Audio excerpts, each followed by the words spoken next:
हे रघुबर तोहरे करनवा तजे राजा दशरथ परनवा। हे रघुबर तोहरे करनवा तजे राजा दशरथ परनवा।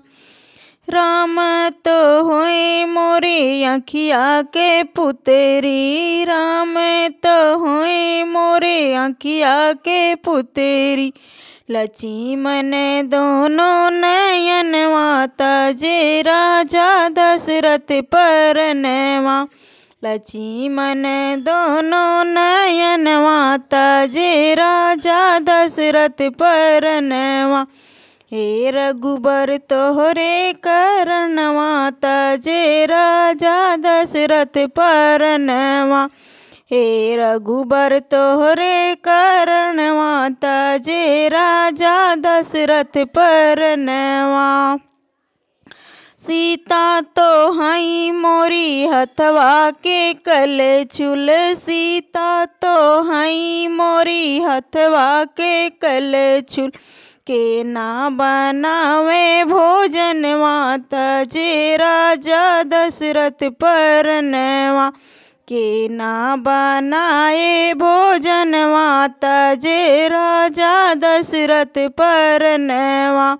हे रघुबर तोहरे करनवा तजे राजा दशरथ परनवा। हे रघुबर तोहरे करनवा तजे राजा दशरथ परनवा।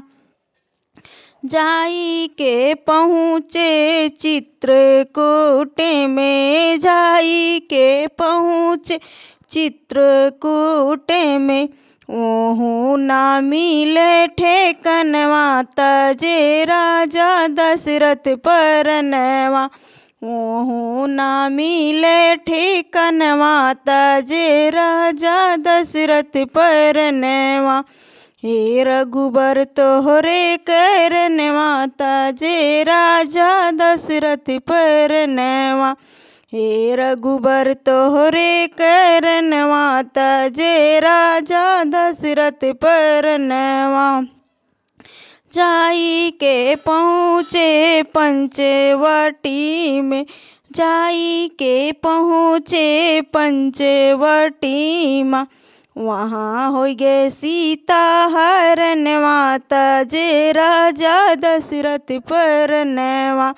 वहाँ हो गे सीता हरनवा तजे राजा दशरथ परनवा। हे रघुबर तोहरे करनवा तजे राजा दशरथ परनवा। हे रघुबर तोहरे करनवा तजे राजा दशरथ